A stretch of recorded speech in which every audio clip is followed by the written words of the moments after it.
Islam fixes a lot of the problems that men are currently facing. Yeah. The problems we're discussing on this show, Islam fixes all of them, right?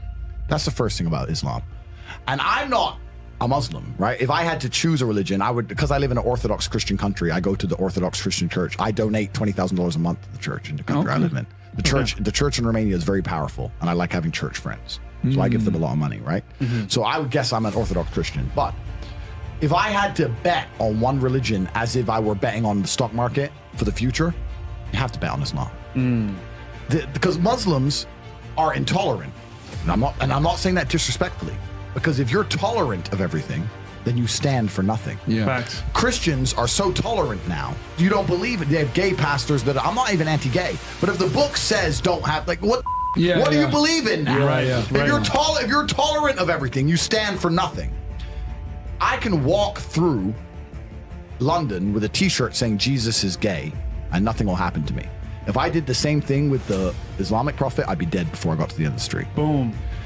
That's how much they believe and respect. And I respect people who stick up for what they believe in. Yeah. It's not even about me believing in it. I respect them because they believe and they will defend. Muslims are the only people who will defend their religion. They will defend their beliefs. They refuse to be mocked. They refuse to be insulted. And I respect that about them. I respect that. That's an amazing thing about them, right? And the third point is, and I've been all around the world, some of the best countries in the world today are the first world Muslim nations. Yeah. Qatar, you can go to Qatar, you can fall asleep with $1 million on your lap in the middle of the street.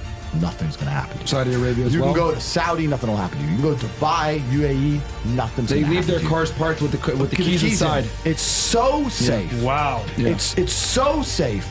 Women, everyone's married. Every woman obeys her husband. Every single woman has 4, 5, 6 kids. Big families. All the things we're talking about, all the problems we have here, right? They've got none of that. None of it. Because of Islam. Islam keeps society in the role where women obey their man. Women have children. Women have big families. Women are exceptionally happy to do so. Yes. Before some Western girl comes in here and runs her mouth, the Islamic women are happier than any you're going to see in the club tonight. They're very true. They're happy. Society is functioning. Their population is growing because in most Western countries, the population is declining. Yep. Tim Cass was talking about it today. I was talking. We were Two people have one Yeah. kid. Doesn't work. Doesn't work, right? 2 people need to have 3.1 kids because people die, right? People die prematurely, blah, blah, blah, blah. Yeah. So we have population problems in the West. They have none of the population problems. Society is functioning. And that's what society is. Society starts at the smallest possible group. You have families, and families make a street, and that street makes a village, and that village makes a town, that town makes a city, and that city makes a country. So if it's broken at the very fundamental level, if the family level is broken, then it's broken the whole way up. Yep. And that's what's happened in the West. And the first world Islamic countries have none of those problems. So if you're going to talk about a belief system that fixes issues, you need to go to Islam. And I will say this that will fix everything. I just have absolute, even though I wouldn't identify as Muslim, I have absolute respect for the ideology, respect for the mentality, respect for the warrior aspect of it. I respect it. They don't play. They don't play. You can't insult their shit.